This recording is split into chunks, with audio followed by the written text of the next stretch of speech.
जय हिंद। मैं अनिल दुबे आज़ाद। आप देख रहे हैं DRS लाइव टीवी। आप इसे शेयर, लाइक और सब्सक्राइब करें। हाँ, बेल आइकन दबाना न भूलें ताकि आप जुड़े रहें देश दुनिया की खबरों के साथ साथ अपनी लोकल खबरों से भी, जहां खबरें छिपती नहीं दिखती हैं। 5 राज्यों में होने वाले विधानसभा चुनाव को लेकर एक चौंकाने वाला बड़ा ओपिनियन पोल सामने आया है। इस ओपिनियन पोल की माने तो इन 5 राज्यों में से कई राज्यों में बड़ा उलटफेर देखने को मिल सकता है। इस सर्वे के मुताबिक जहां एक तरफ कांग्रेस को बड़ा फायदा हो सकता है, तो वहीं दूसरी तरफ भारतीय जनता पार्टी को बड़ा झटका भी लग सकता है। बता दें, 5 राज्यों में विधानसभा चुनाव के तारीखों का ऐलान हो चुका है। इन तारीखों के ऐलान के साथ ही कई न्यूज एजेंसियां अपना अपना सर्वे ओपिनियन पोल कर रही हैं। इसी कड़ी में इस कंपनी का एक बड़ा ओपिनियन पोल सामने आया है। ये जो ओपिनियन पोल सामने आया है, इस सर्वे के नतीजे काफी चौंकाने वाले हैं। चुनाव आयोग के मुताबिक इन 5 राज्यों में, जिसमें छत्तीसगढ़ में 7 नवंबर और 17 नवंबर को वोटिंग होगा, वहीं मिजोरम में 7 नवंबर को सभी 40 सीटों पर वोटिंग होगी। मध्य प्रदेश में 17 नवंबर को सभी 230 सीटों पर वोटिंग होगी। राजस्थान के सभी 200 सीटों पर 25 नवंबर को वोटिंग होगी और तेलंगाना के 119 सीटों पर 30 नवंबर को वोटिंग होगी। और इन सभी 5 राज्यों के रिजल्ट एक साथ 3 दिसंबर को घोषित किए जाएंगे। हालांकि नतीजे आने के बाद यह साफ हो पाएगा कि इन राज्यों में किसकी सरकार बन रही है और किसकी जा रही है। लेकिन चुनाव से पहले इन 5 राज्यों को लेकर एक सर्वे किया गया है। एबीपी के लिए सी वोटर ने यह सर्वे किया है। सी वोटर के ओपिनियन पोल के मुताबिक कई राज्यों में बड़ा उलटफेर हो सकता है। तेलंगाना से शुरू करें तो बता दें, तेलंगाना में कुल 119 सीटें हैं। इस ओपिनियन पोल के मुताबिक 119 सीटों में से कांग्रेस को 48 से 60 सीटों पर जीत मिल सकती है। वहीं बीजेपी को 5 से 11 सीटों पर जीत मिल सकती है। वहीं BRS पार्टी को 119 में से 43 से 55 सीटें मिल सकती है और अन्य के खाते में 5 से 11 सीटें जा सकती हैं। यानी यहाँ पर BRS और कांग्रेस के बीच कांटे का मुकाबला देखने को मिल सकता है। वहीं मिजोरम में किसके कितनी सीटें मिल रही हैं, इसकी बात करें तो बता दें, मिजोरम में कुल 40 सीटें हैं। इस सर्वे के मुताबिक इन 40 सीटों में से MNF को 13 से 17 सीटें मिल सकती है। वहीं कांग्रेस को 40 में से 10 से 14 सीटें मिल सकती हैं और ZPM को 9 से 13 सीटें मिल सकती है और अन्य के खाते में 1 से 3 सीटें जा सकती हैं। यानी कि मिजोरम में भी इस बार किसी को बहुमत मिलता हुआ नहीं दिखाई दे रहा है। वहीं छत्तीसगढ़ में किसे कितनी सीटें मिल सकती हैं, इसकी बात करें तो बता दें, छत्तीसगढ़ में कुल 90 विधानसभा सीटें हैं और वर्तमान में यहाँ पर कांग्रेस की सरकार है। अभी सर्वे के मुताबिक इन 90 विधानसभा सीटों में से अब भी कांग्रेस भारी पड़ती हुई दिखाई दे रही है। कांग्रेस को 45 से 51 सीटें मिल सकती हैं। वहीं भारतीय जनता पार्टी को 39 से 45 सीटें मिल सकती हैं और अन्य के खाते में 0 से 2 सीट जा सकती है। वहीं राजस्थान की बात करें तो राजस्थान में किसे कितनी सीटें मिली है, तो आपको तो राजस्थान में कुल विधानसभा की 200 सीटें हैं। यहाँ भी वर्तमान में कांग्रेस की सरकार है। इन 200 विधानसभा सीटों में से कांग्रेस को वर्तमान में 59 से 69 सीटें मिल सकती हैं। यानी कि यहाँ पर कांग्रेस पार्टी की इस सर्वे के मुताबिक सरकार जाती हुई दिखाई दे रही है और भारतीय जनता पार्टी को 200 में से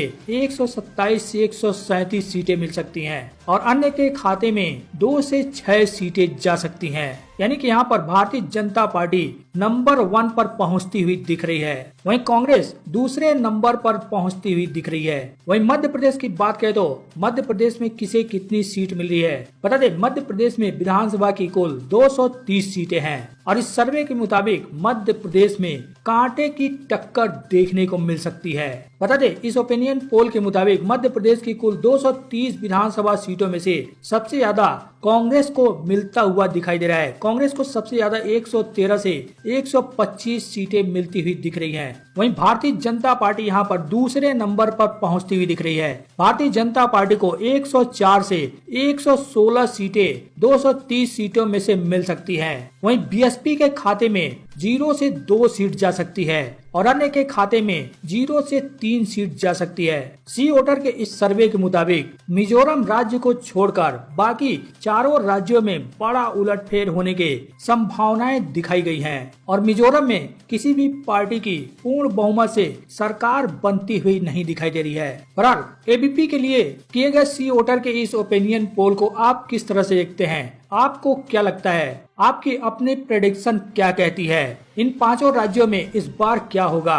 आप अपनी राय कमेंट कर जरूर बताएं। साथ ही वीडियो पर लाइक करना तो बिल्कुल ही ना भूलें। वहीं आपको बता दें, जैसे जैसे विधानसभा चुनाव की तारीख नजदीक आती जा रही है, वैसे वैसे पार्टियों में बगावत बढ़ने लगा है। लगातार एक के बाद एक नेता इस्तीफे पर इस्तीफा दे रहे हैं। भारतीय जनता पार्टी की पहली लिस्ट आने के बाद राजस्थान में वसुंधरा खेमा नाराज हो गया है। कई नेताओं ने तो खुलकर ऐलान कर दिया है कि वो निर्दलीय चुनाव लड़ेंगे।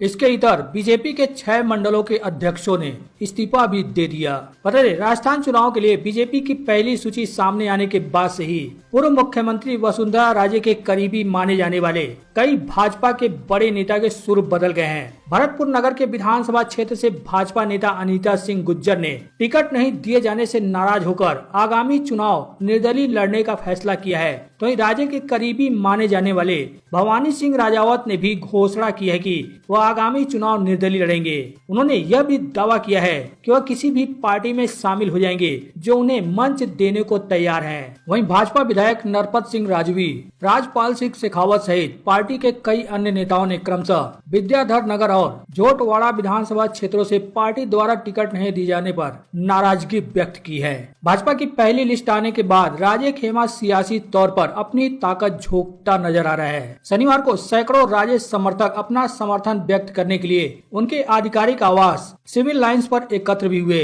इस कदम को राजस्थान विधानसभा चुनाव के लिए पार्टी की दूसरी सूची आने से पहले पार्टी आला कमान को एक संदेश देने का प्रयास के रूप में भी देखा जा रहा है। बता दें, बीजेपी द्वारा घोषित 41 उम्मीदवारों की सूची में 7 सांसद शामिल हैं। इनमें से कम 6 उम्मीदवार मुश्किल स्थिति में दिख रहे हैं, क्योंकि पार्टी के भीतर ही कई हलकों से विरोध प्रदर्शन शुरू हो गया है। टिकट बंटवारे को लेकर ही राजस्थान के सांचौर विधानसभा क्षेत्र में बीजेपी के 6 मंडलों के अध्यक्षों ने भी इस्तीफा दे दिया। राजस्थान के लिए बीजेपी में टिकट बंटवारे को लेकर जहां एक तरफ खुशी की लहर है, तो वहीं दूसरी तरफ विरोध के भी स्वर उठ रहे हैं। पार्टी के इस फैसले से जो भी कार्यकर्ता नाखुश है, वो पार्टी से इस्तीफा दे रहे हैं। इसी कड़ी में सांचौर विधानसभा क्षेत्र से सांसद को बीजेपी प्रत्याशी बनाए जाने का विरोध किया जा रहा है। सांचौर विधानसभा क्षेत्र के 6 मंडलों के मंडल अध्यक्षों ने भारतीय जनता पार्टी प्रदेश अध्यक्ष सीपी जोशी के नाम पत्र लिखकर सामूहिक इस्तीफा दिया है। इस्तीफे के लिए भेजे गए पत्र में बताया गया है कि सांसद को टिकट देने से बीजेपी कार्यकर्ता आहत है। साथ ही यह भी बताया गया है